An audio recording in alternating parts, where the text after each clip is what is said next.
For the eyes of the world now look into space, to the moon, and to the planets beyond.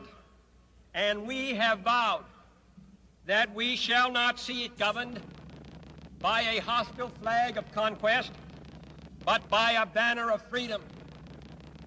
But why, some say, the moon? Why choose this as our goal? And they may well ask, why climb the highest mountain? Why, 35 years ago, fly the Atlantic? Why does Rice play Texas? We choose to go to the moon.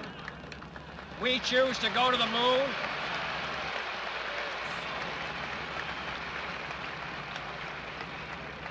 We choose to go to the moon in this decade and do the other things, not because they are easy, but because they are hard.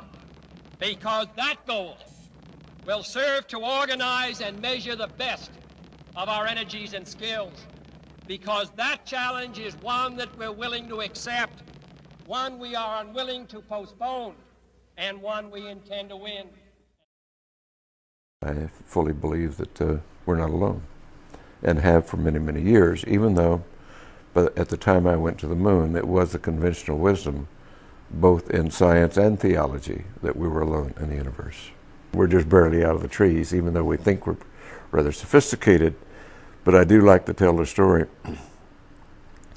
that my great-grandparents came across from southern United States to the west after our Civil War. And I went to the moon less than 100 years later. They came across in covered wagons. So from covered wagons to going to the moon in less than 100 years in our lifetime is a rather significant event. It tells us how primitive we have been until the modern era, and we're still rather primitive. Because of my openness to these things, I did have many of the old-timers in the military and in the intelligence community over the years wanting to get it off their chest before they passed away, allowed me to interview them and talk to them about it. And so my ideas became fairly well solidified in the fact we've been visited. We have to remember that right after World War II, the Army Air Force was separated and became the Air Force, a separate branch of service.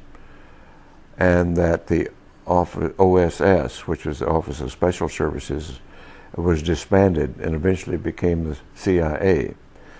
So that here was a major military organization and a major intelligence organization totally in disarray, new-founded, didn't know what they were doing after World War II, and not really reorganized yet. And as a result of that, the President Truman at that time convened a very high-level committee to examine this alien or UFO phenomenon.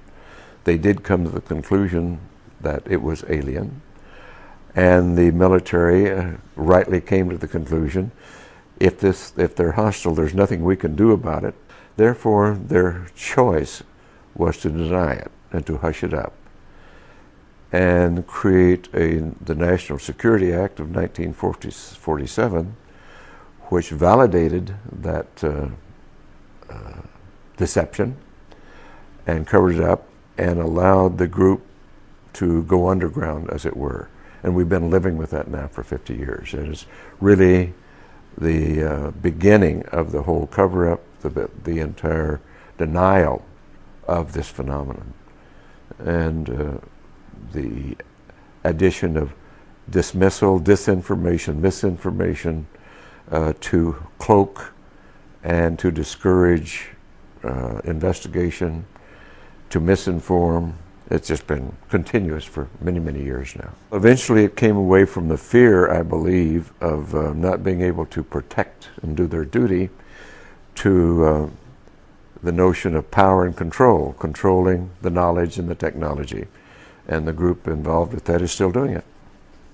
We have created our reality here, and we have created it right now rather badly, for it's not a sustainable reality. We have created, with our science and technology, instead of using it for the greater good, it's been captured by interest, greed, self-service, which is rife, and instead of using it, all of our technology and our brilliance and genius for greater good, we use it for self-service. And that's not going to work. It's important that we look at our civilization, our place in history, use our tools of science for greater understanding, to promote the greater good, and that's what it's all about.